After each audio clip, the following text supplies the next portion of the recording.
Welcome to Marci Talks Money and Life with your host, Money Marci. Hello, I am Money Marci. Welcome. I am thrilled to welcome today's guest, Jessica Lerner Halprin. Jessica is the founder and CEO of Swankey, an all-in-one event planning platform designed to make celebrations effortless, organized, and meaningful. A corporate attorney turned tech founder, Jessica spent years advising businesses on legal and financial risk before making the leap into entrepreneurship.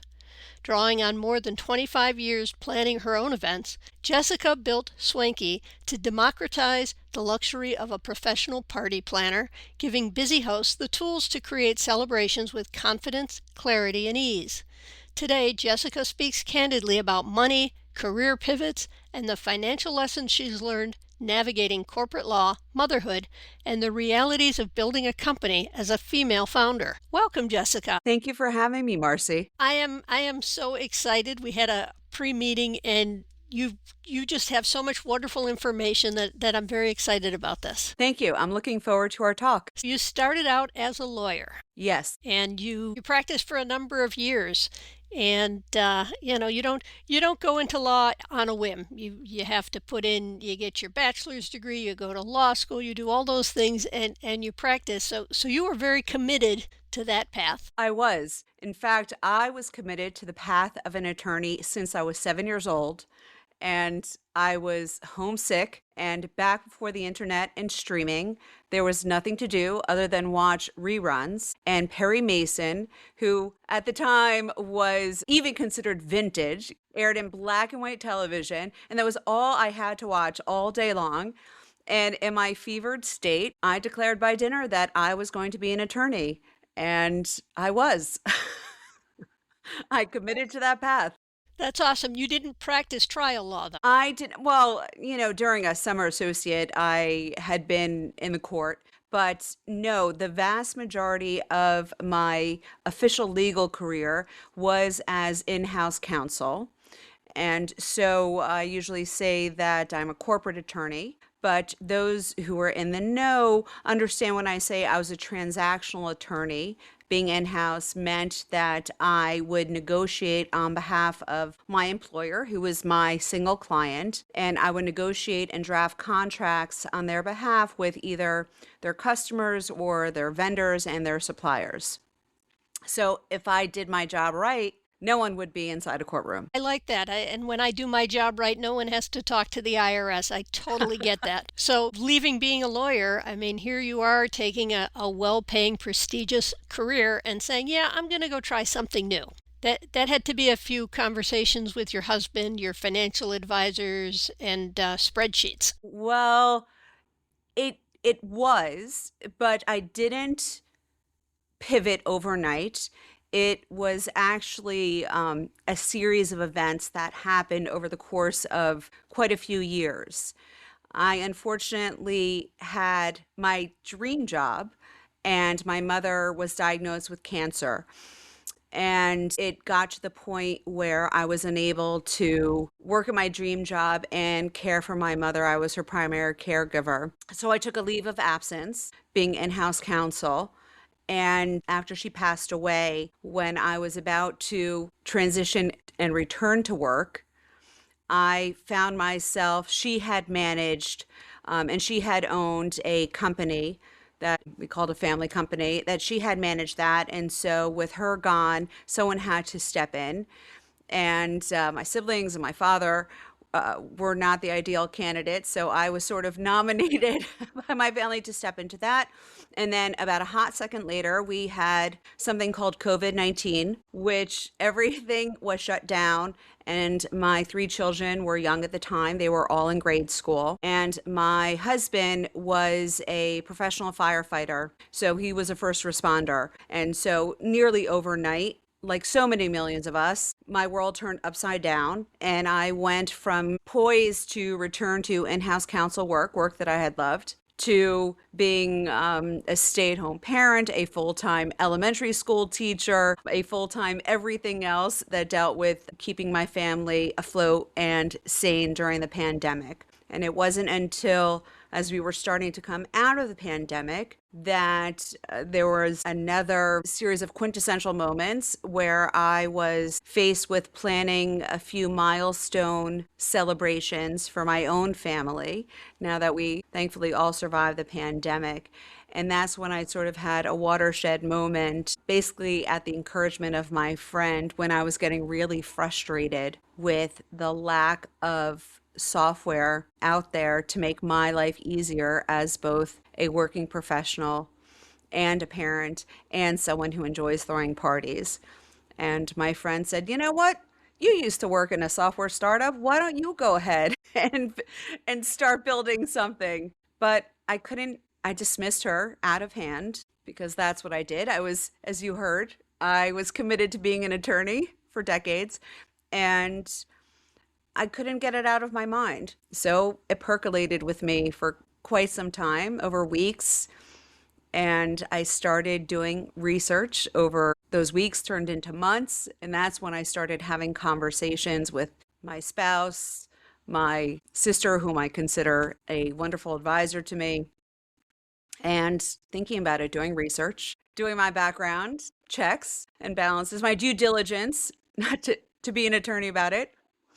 And finally, it got to the point my mother had left me a little bit of money when she had passed away. And my husband and I talked, and we figured that we could afford for me to take that little bit of money and use that as my guidepost, I suppose, and say, you know what, I'm going to pursue this until that money is used and the time is used for it. And 3 years later, here I am.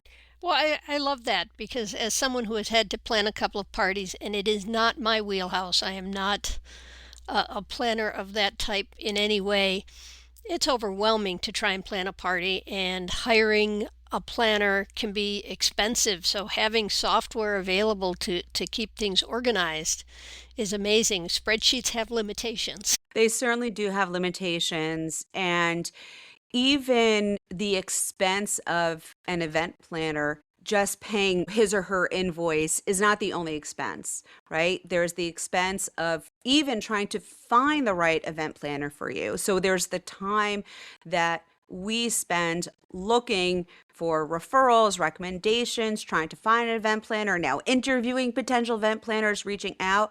There's a value in the time spent in researching that. And of course, once you have an event planner, as someone who's worked with them both professionally and privately, that there's an expense, there's an added person involved in communicating. So there's a cost to the time delay, let's say, for example, in communicating with your event planner. And yes, I love event planners. I think a good event planner is invaluable, but not everyone has as you said earlier, the financial means or the resources. And of course, once assume you've hired the best event planner in the world. Maybe the next event you throw, there isn't a budget for that event planner. Yet he or she has retained all the information that was culled when you planned that first event.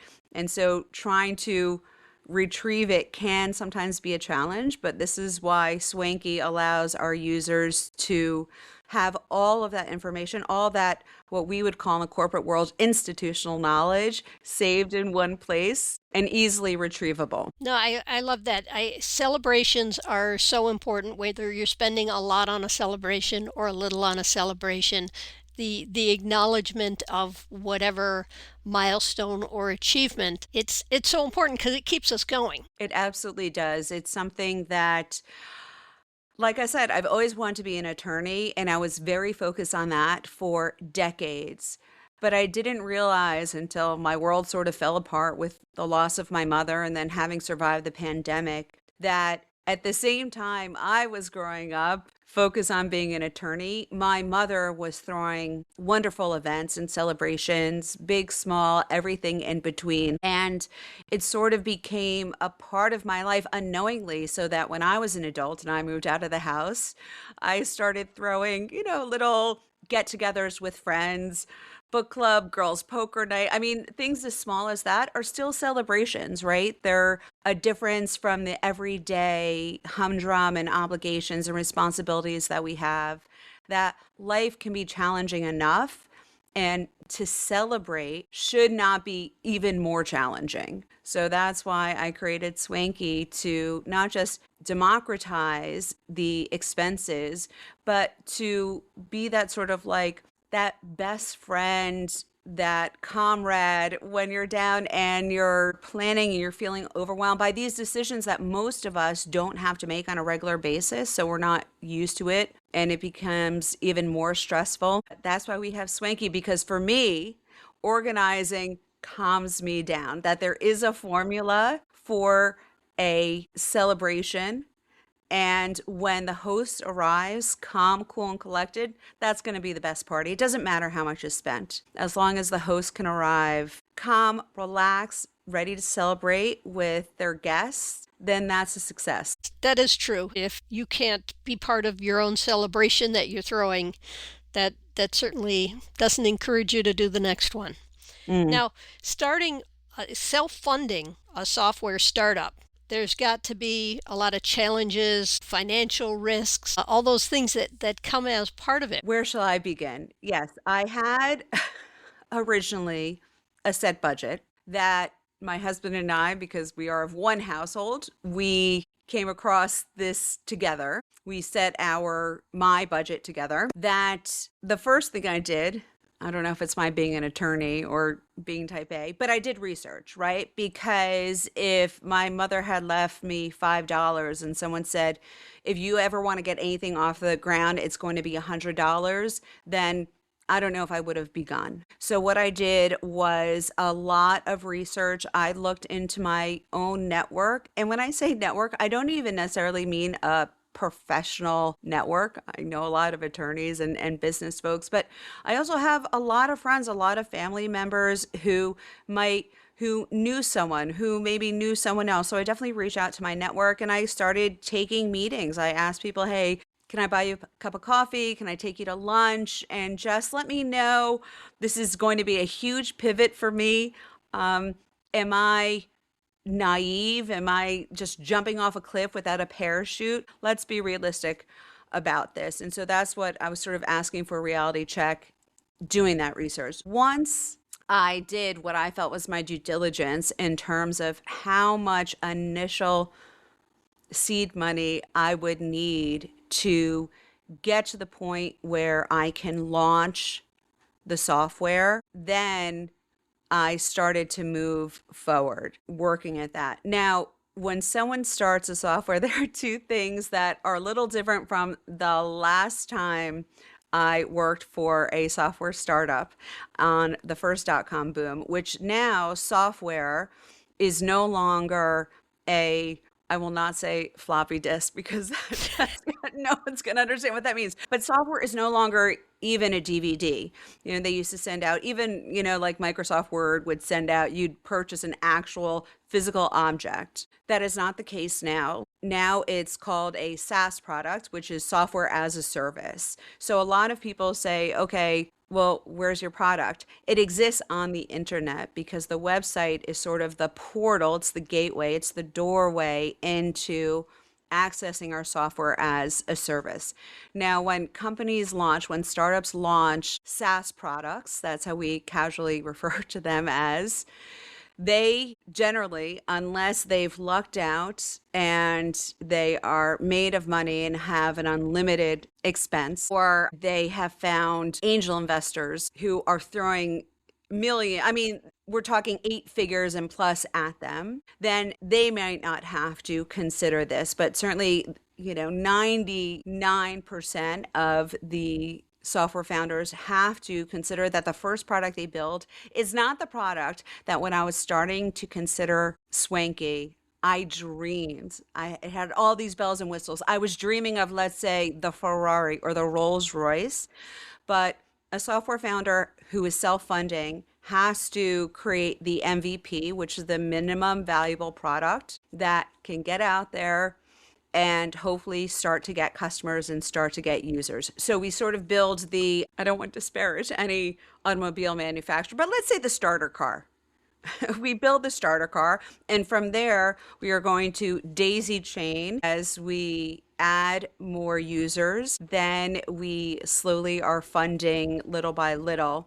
And that way, I'm able to maintain my independence, maintain my vision. But of course, there's some negatives with that as well. So you had this budget. Were you able to stick within it? The short answer is I stuck within my budget to get me my goal. My goal was to figure out whether my product would appeal to other people, not just the lawyer who's used to a lot of very well established corporate apps and type A and a Virgo, and I love a good Excel spreadsheet. Not just me, an experienced private event host, but that would appeal to a large number of our target users.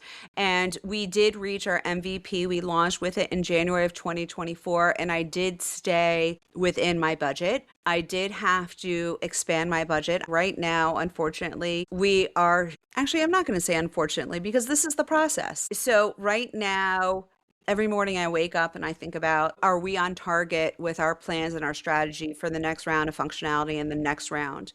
And right now, thankfully, we have not run out of money. We do have paying users, which are helping move things along. But every single day, almost every single day, I do still think about, because it is self-funding and I haven't gone to family or friends for their investments. I still work. I have a few legal clients who are helping fund a little bit of this. And we're still staying afloat, thankfully.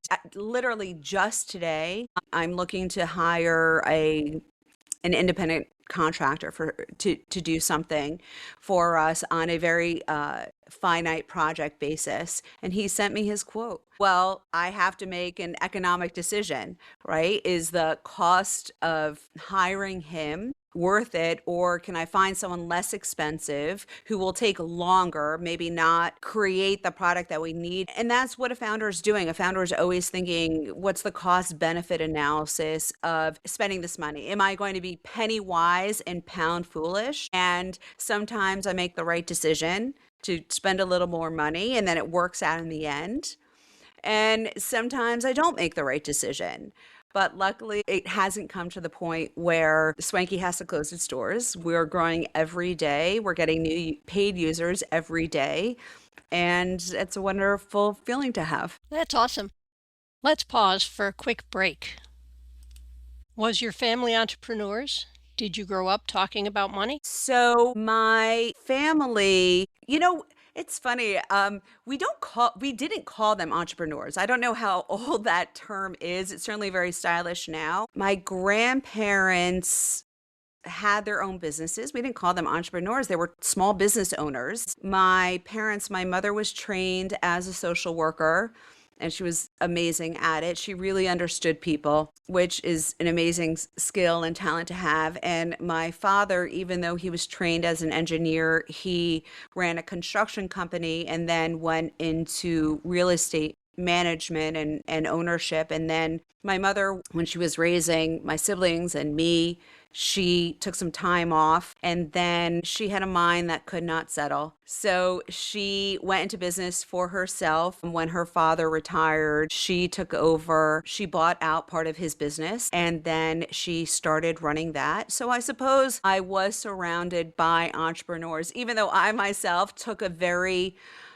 being a lawyer, yes, it was an arduous path, but in a lot of ways, it was very predictable. It was very secure. I knew I'd find a job somewhere doing something, earning a decent salary, which I did. And there was a lot of security with that. And I think in retrospect, that was probably because I took a lot of the subliminal and sometimes not subliminal messages of my family about money to heart. And I was looking for security in a lot of ways. I can certainly talk about, specific things about my family where, my poor father, I still remember as a child, like wanting to wear like Guess jeans or a polo shirt, something with a little emblem on it. And my father would say, honey, are they paying you? Is that company paying you to advertise their clothing? No, Daddy, they're not. Well, then we're not paying to wear that clothing. So it was very practical. He's of another generation that had seen World War II and a lot of disruption. And they were certainly very pragmatic with their money. My mother raised me that the most important things are in life are your health and your education. And so if you have to spend money, those are the two places you should be spending money on. And I realized as an adult that my mother leaving me a little bit of money when she passed away, my grandmother, she also left me a little bit of money when she passed away. It was very important to them as women that all of their children, of course, but very particularly their female children and their granddaughters would understand the essential importance of having financial independence. And that comes from a slightly traumatic story. I have to begin with my conclusion, which is sometimes as adults, we don't realize the impact that our own family stories have on us and have had on us as children until we get to adulthood.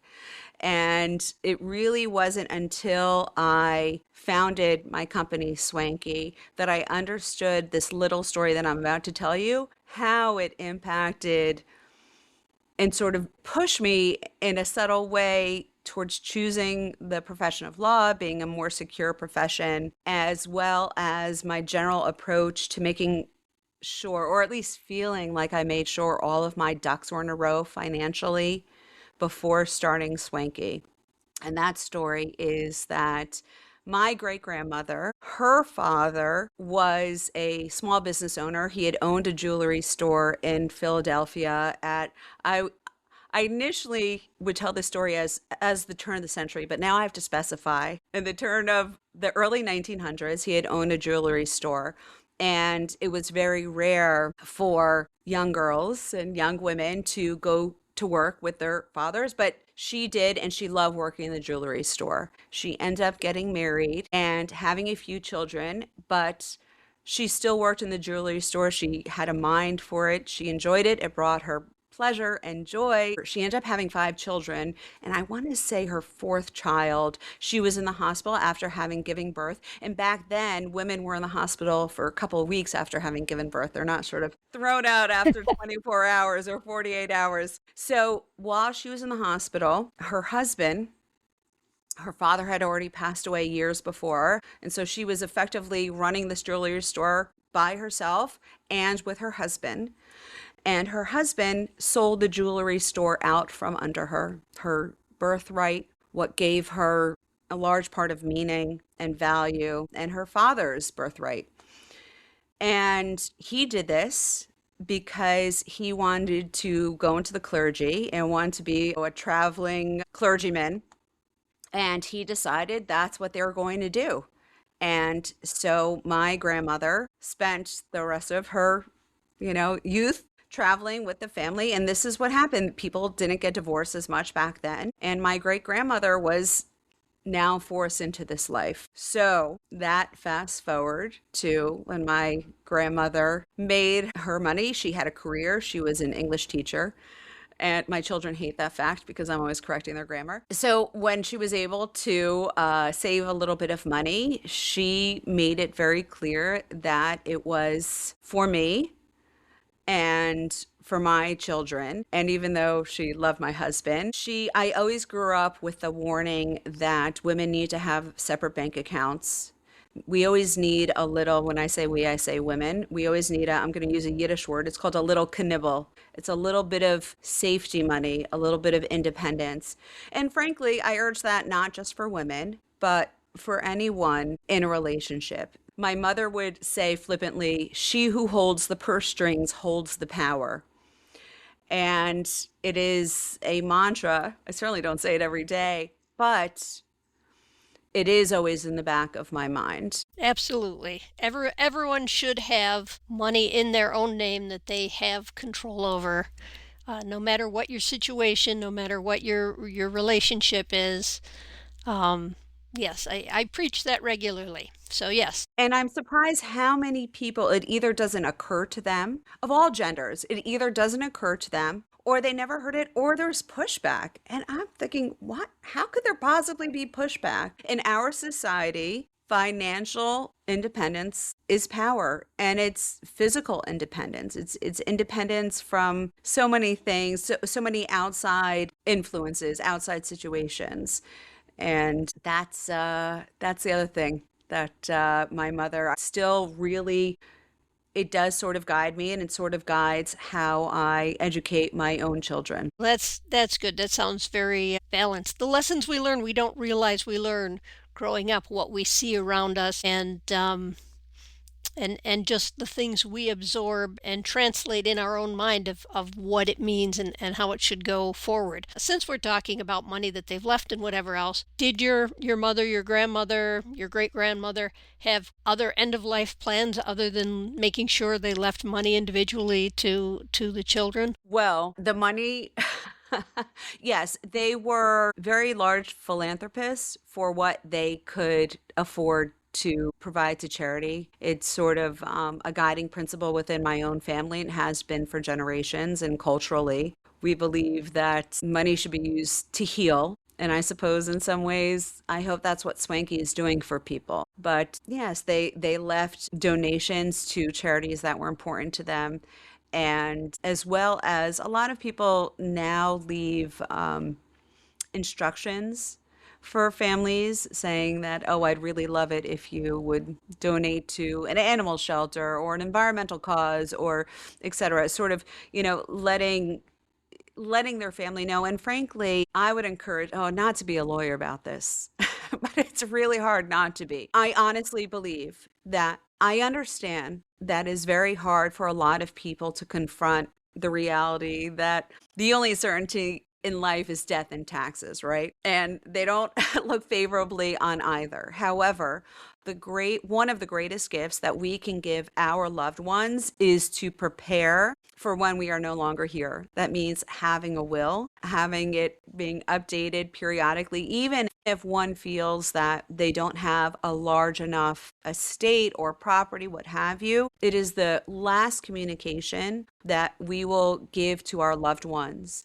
And every state has a different law. Every state has a different probate court that it's just going to, when your family should be able to have the time and the space to grieve you and to memorialize you, to be able to give them a finished legal document and say, don't worry about it. It's covered. I'm sharing with you what my final wishes were, and I'm letting the courts and the government and the IRS know what my intentions were. I think, and that's something that my mother and my grandmother, what can I say? Maybe it was inevitable that I'd become an attorney, at least for part of my life.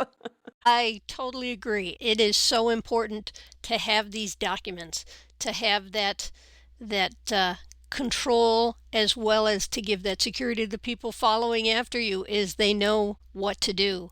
And it's so important, and in fact, that these documents need to be updated periodically.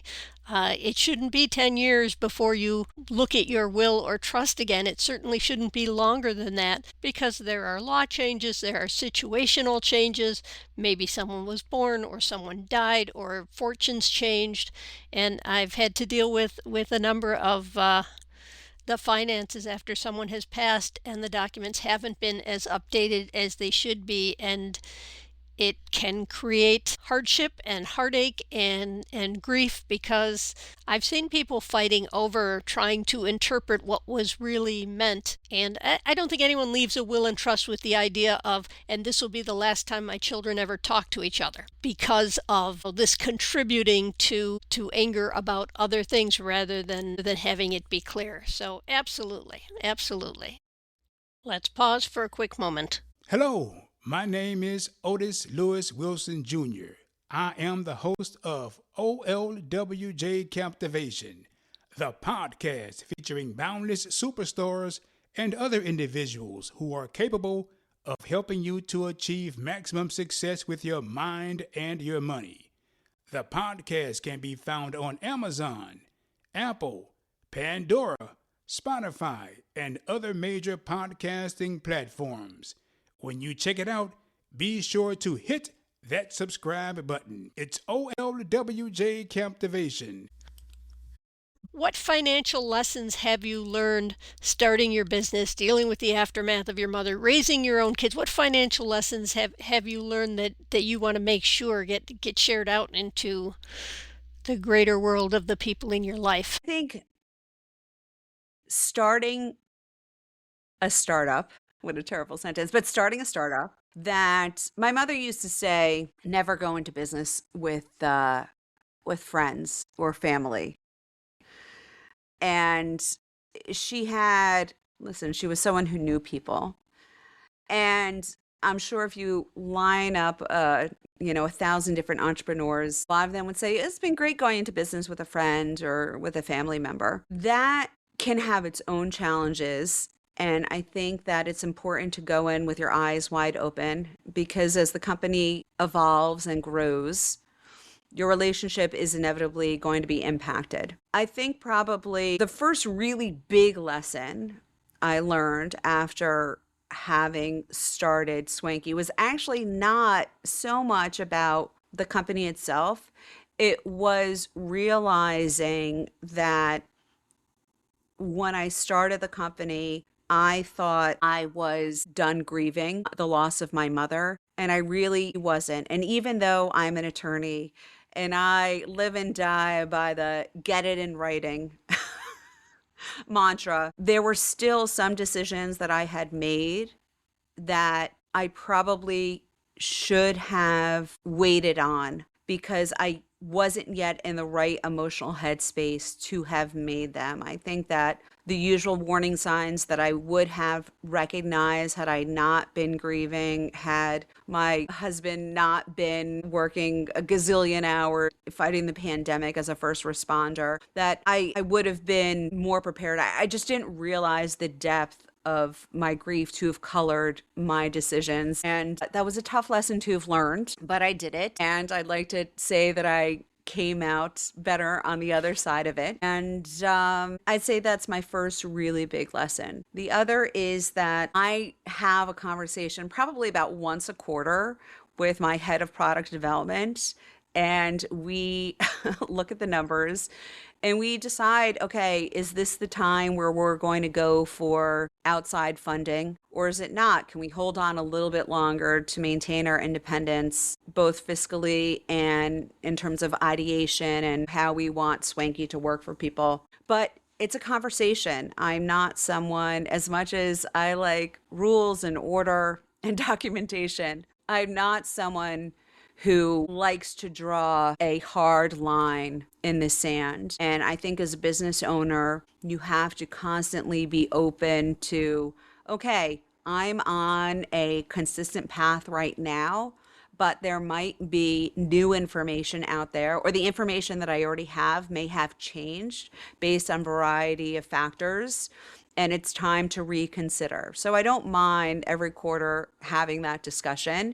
It's an important one to have. And I suspect this is what Fortune 500 companies talk about, right? Are they going to borrow more money, go for more, et cetera? And just because I'm a smaller company and I'm considered, quote unquote, a startup right now, it doesn't mean I shouldn't be thinking about that. I absolutely should be. And I do. I love that you're treating your business as a business, as you should, no matter how many zeros are in the number. I love that you brought up about grief impacting your decisions. It's so important to realize that our mental state, our emotional state, is going to impact the quality of our decisions. Whether it makes them better or worse, time only tells. But if you don't put that into consideration, you're missing out on evaluating the whole picture.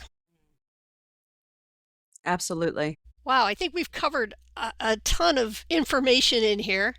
This has been a great conversation. Do you have anything you want to mention that maybe we haven't covered? Not to be preachy about it, but I am a mother to 3 children, and I've always felt that it's been First of all, work-life balance is not a thing. You're just going to be working. However, it has always been very important to me, to my husband, that our children see us working. So I work from home and my kids come home from school. They come from home from their activities. There are some days I could put down what I'm doing and go be with them, see them get a snack, chat for a few minutes about their days, and then I'll return to work. And it's so important, I think, for children to see that the house, the roof that is over their head, the clothing that they wear, the food that they eat, that it doesn't just appear. No matter what their economic status is, what our economic status is that to have a constant, or rather a consistent dialogue with our children, to understand, to have a little bit of financial literacy, that I've been fortunate that I'm able to build Swankey. It's a company that I love. I believe in our principles, and I'm glad that I'm working for it. But sometimes there are really stressful days, really chaotic days that I want to feel like I pull my hair out, but I don't want to shield my children from that, because as they leave our house and they grow up and they try to establish a life of their own, is that it's not all sunshine and daisies and rainbows. It's putting work forward, but it's good, honest work, and not to shy away from it. Yeah, that's great advice. Having the conversations about money, having them see you work, having them see that transition from one to the other. Yes. Thank you so much for being my guest today, Jessica. I appreciate you taking the time to join on my podcast. Thank you so much, Marci, for having me. I really enjoy listening to your podcast and your other guests, and I think it's an invaluable service to have everyone who listens to really take ownership of their decisions and not be afraid to talk finances and how it impacts our lives. Well, thank you for all of that. To my listeners, I will be sharing a link to Jessica's information and Swankey in the show notes. Please check her out. She's got a lot of great information and puts out lovely videos.